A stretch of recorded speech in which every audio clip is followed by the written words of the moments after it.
Welcome to the Grinders Table, the podcast where we sit with C-suite executives and founders who are taking their industry by storm to figure out how you can build an exceptional career and business. Together, we'll try to uncover how they are both defying the odds and what you can learn from their experience.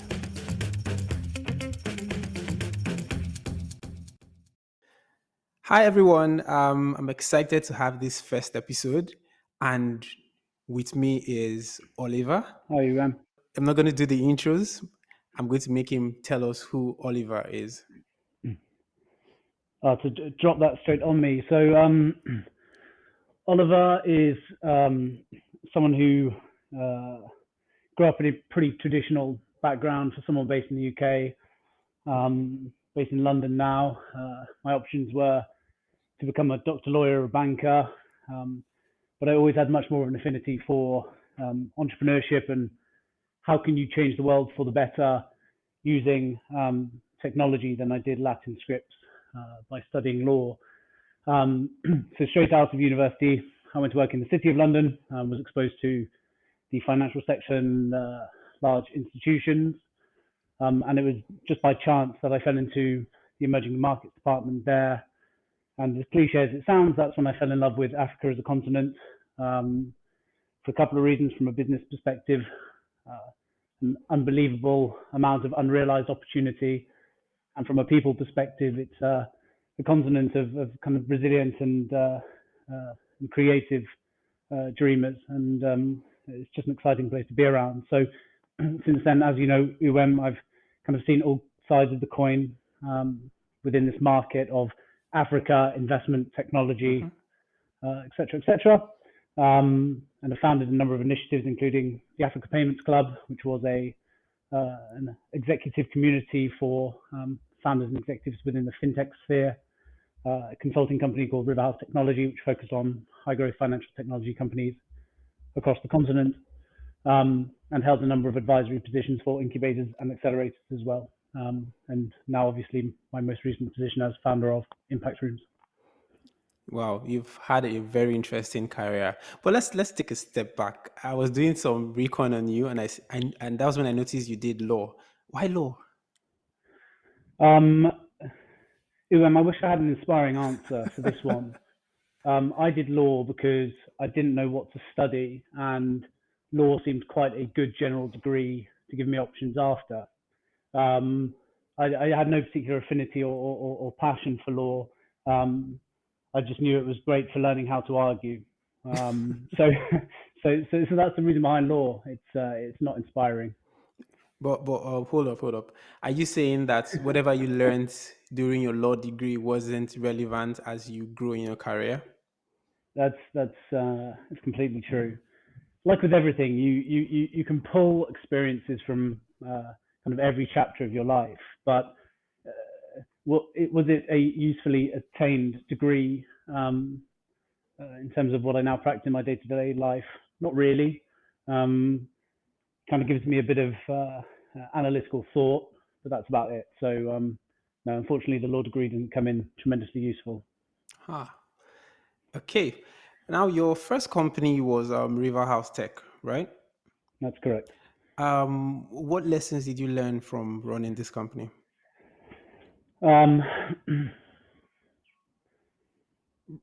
Running a company seems a lot more exciting all the time than it is when you get into it.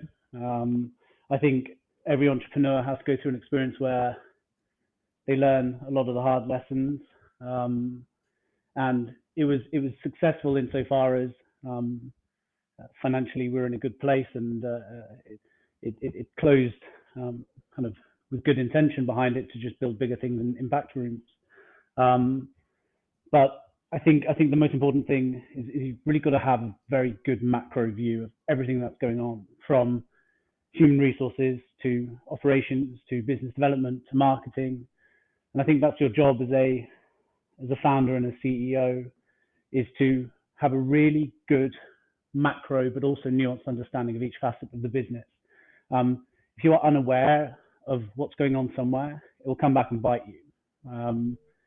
So I think that's well, all my lessons or at least most of my lessons were learned during that first business. Huh, interesting. And were there mistakes that you think back on and be like, oh, I should have avoided this? Yeah, definitely. I want to kind of touch on the point of ignorance here, and ignorance for want of a better term, because it's not a nice sounding word, but I think ignorance is something that has to be talked about more in the world of entrepreneurship. To expect everyone to know how to do everything, particularly the logistical stuff of setting up and structuring a business. Um, it shouldn't be a taboo subject. You should be able to talk about it. Um, you know better than most who, as an investor, uh, in an entrepreneur, you're looking for someone who can adapt to their environment quickly, learn quickly, develop new skills, surround themselves with people that can do the technical things that need doing. But that degree of openness is so critical. Um, so ignorance is something that should be talked about more, because it's something that I see a lot in the African market as well. Is you see tremendous entrepreneurs with a great idea, with great traction, who just can't get anywhere with those ideas, and that's out of an unfortunate ignorance, not knowing what a pitch deck is, not knowing what a financial model is, right? These kind of fundamental basic things that if you as an investor turned around and said, is your company cash flow positive, and they don't know what that means, that can make a real difference to an entrepreneur's success or not. So I appreciate I went off on a bit of a tangent there as well, but I think it's an apt point to do with our market as well. Oh no, we needed to hear that. Yeah, Yeah, for because sure. and it's really true because we see entrepreneurs and business leaders oftentimes not want to ask for help because Yeah, they feel like they should be the single source of truth, they should know everything. And we see so many people make mistakes with that kind of mentality because it doesn't help. yeah, Um, it, yeah. yeah, go on. No, no. What I was going to say, I think the sooner founders can get over that classic narcissism and ego, and open themselves up to the true bottom line here, which is building a successful business, the quicker you'll open yourself up to hiring people that are better than you, right? Yeah, And that doesn't mean better than you to run the company. That doesn't mean better than you for the vision and the right person to lead the company. But that means a damn sight better than you in whatever position you're hiring them for. So it's something that was so critical to me from day one with impact rooms. I'm incredibly fortunate to be surrounded by world-class people, right? People who really mix in top circles. And the sell to them is, let's build this company together. This is what I want out of it. I want this to be the most successful company it can possibly be. And then we all win, right? If you go into it with a mindset of, this is my company, this will be done how I want it to be done, and I won't listen to anyone else, it's also the same mindset as someone who's doing it for the money. And again, I think you and I can both agree, and I'm sorry I keep going off on tangents here. As soon as money becomes the kind of monopolizing driver in entrepreneurship, you're going to lose from day one. It's an important component. Well, it's arguably the most important component, but it yeah. should be seen as a metric rather than the driving force. Interesting. I had this conversation with a couple of friends, and we were actually having an argument: money versus impact. What should be the entrepreneur's focus right from the get go? Sorry, go ahead. Yeah, go on. Apologies. I don't think. I think to look at them in silo is a losing paradox. I think it's not one or the other. They aren't mutually exclusive. I think they should be looked at equally as metrics that one should be striving for. Now, it then becomes much more of a systemic thing, because if you're a company looking to raise capital or looking to exit, and your acquirers or your investors' expectations are solely focused on the commercial success of a company, and you are balancing as a company both impact and commercials, then you're playing a losing game, right? So it has to be a systemic thing that comes from the resource providers, i.e., investors, acquirers, corporates, etc. As soon as they turn around and they say, look, we are legitimately looking for a company which can see good commercial returns, profitability, and our LPs a return, but also make a net positive impact on this world, okay, and things are done ethically, you have good policies in place, you hire with diversity in mind and true diversity in mind, then we're not going to see any change in companies. They'll just go whichever way the money's going, and as they should. So to kind of loop back around, that was a long-winded answer, but I don't think impact and kind of financial positivity can be looked in silo. Yeah, really great thoughts. So you as a young man studied law in the UK, and now you're doing great work on the continent of Africa. What was that defining moment that The defining moment in my career, it's a bit more of a controversial one, but I'd rather be 100% authentic than kind of give you all what the audience wants to hear. For me, it was actually when I was in a role within a given team. My mental capacity was always focused on, wait a minute, this process, system, or structure could be more efficient, it could be higher quality, it could produce better results. When my job was to execute on the said system, not to weigh in on how to improve it. And that was really when it sunk in for me that entrepreneurship and setting the strategy and systems was a prerequisite for me to kind of pursue something I'm passionate about. So that's definitely a defining moment. Huh. All right. Thank you so much for sharing your thoughts and your insights. Between books and podcasts, which you prefer? I have to go with podcasts here. Books do have its place and a wonderful place they have, but I have to pick up podcasts for three reasons. The first is they're much more efficient to consume as you flit from location to location. It's a lot easier to press play on your iPhone than it is to pull out a paperback, or of course nowadays e-readers. The second is the conversational nature of podcasts.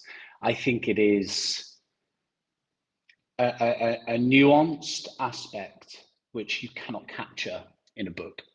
When you have three intelligent individuals, or at least successful individuals in their own right, pressing and critiquing one another in a respectful way, to really understand the thought processes behind how someone came to the conclusion that they did, rather than just the conclusion itself. And I think that's something that's, I don't want to say often missed in books, but maybe isn't to the same level because they don't have the critique there and then. Third, and the most important thing for me, is I think it is so incredibly important, or at least it is for me, to hear the voice, the tonality, the emphasis, the emotion of the author when they are putting forward their ideas, which books and what books are well known for, particularly in fiction, is giving the individual the ability to imagine and create their own world, what this looks like. And I think in the non-fiction side of things, business or otherwise, you want to hear exactly what the experienced individual was trying to say. And I think you get that from when you can hear them. What is your top podcast? So I think well, there's a number, but I think for the first one, we'll go with something. It's a British podcast called the High Performance Podcast. It's hosted by an individual called Jake Humphreys. So Jake Humphreys is a very commended sports commentator here in the UK. He commentates the F1, and he essentially interviews a number of extremely successful athletes, business professionals, entrepreneurs, etc. And it's much more focused on the mindset. That podcast is about the mindset of these individuals and what it takes to reach the top. The second podcast is something called the Ed Milet Show. Ed Milet is a classic story of came from nothing and then became a very successful real estate and now other vertical tycoon. And he interviews other people that kind of been through fascinating journeys. He very much focuses on the journey of the individual and what got them where they were. And last but not least is a show called Impact Theory. Impact Theory is a bit more kind of widespread. It's hosted by someone called Tom Bilyeu. So Tom Bilyeu, for those who don't know, is the founder of Quest Nutrition, a very well-known protein and kind of general nutrition brand, most known for their protein bars. And again, it's a similar format. It's a podcast. He interviews primarily entrepreneurs on that, about kind of what it takes to be a successful entrepreneur. All right. And finally, would you share 3 insights from your business, career, anything you just want to share in just 3 points? The first has got to be shoot for the stars. This is something that I tell people all the time, because if you shoot for the stars and you fall short, you've still landed a lot further along than you would have if you were being conservative. And I don't think that's talked about enough. It's a very cliche thing to say, but the concept of doing it for the journey, enjoying the journey, the present, is much more, or in fact, I wouldn't say much more important than the end goal. It has to be more important than the end goal, for a trifecta of reasons. The first is, if you hit that goal, you then have the Olympics syndrome, or the top of the pyramid syndrome, where you reach it and you go, oh, is that it? Right? And we've seen it too many times with athletes when they get that final gold, and after that they fall into a very dark place. So you can't attach the reason you're doing what you're doing to the end goal only. The second thing is, you spend a lot more time doing the thing rather than the goal itself. And as much as we would like confetti to rain from the ceilings when we kind of hit a large milestone, and for serotonin to be pulsing through our body for the next 5 days, that's just not the case. You feel elated maybe for 5 to 10 minutes, and then you very quickly realize your life is as it was before. So shoot for the stars. If you fall short, then you've still landed further than you would have otherwise, and enjoy the process in that. The second is, take risks and do not be afraid of failure and rejection. Now, again, there's much more of a nuanced answer to that point, and I hope people can take it for what it is. So do not care about failure and rejection. Of course, you have to be socially aware of cues, right? And you have to learn from it. That is bold and underlined. You have to learn from those failures and mistakes. But if you do not take risks, you will never reach the top. There is not a single successful individual which has not taken a huge amount of risks in their life. You will not see the results and the returns of all of them, but you will see the returns and the results of a few of them. And this is a Jamie Dimon, who's the founder of Bridgewater, the incredibly large asset management fund over in the US. And he abides by exactly this logic. And that's that. Oh, no, sorry, it's Jeff Bezos. I apologize. It's Jeff Bezos. It only takes one of your big risks to go right to make up for the 50 risks that went wrong. So think about that. It's like, you can make mistakes in terms of strategic mistakes over and over and over again if you're shooting for the stars, taking big risks and not afraid of failure. But it only takes one of those to go right to become your multi-10, multi-hundred or billion-dollar idea. So take risks. And last but not least, my third insight, you've got to work hard. You've really got to work hard, and to work hard, you have to be passionate about what you're doing. Willpower will only take you so far. It will only take you so far, and you can get those kind of sporadic spurts of motivation, but money's not a driver enough in itself. So find something you're passionate about, as cliche as it sounds. Work really hard at that, because it's not work at that point. But that means taking those 11 p.m. calls. That means working on weekends. That means doing podcasts first thing on a Monday morning. but it is what it is. Amazing. Thank you so much, Oliver. And I really, really hope that this year turns out amazing for Impact Room. You've all been listening to Oliver Blantern. He has spent 10 minutes really sharing his insights and his journey with us. If you have questions or you have any other person you would like to be on this podcast, please send me a message, and see you in the next episode. That's all on today's episode of The Grinders Table, and thank you for listening. If you enjoyed this episode and you'd like to support the podcast, please share it with others, post about it on social media, or leave a rating and review. To catch all the latest from me, you can follow me on Instagram and Twitter at Monsieur OM. That's at Monsieur for Miss Time French OM. Thanks again, and I'll see you next time.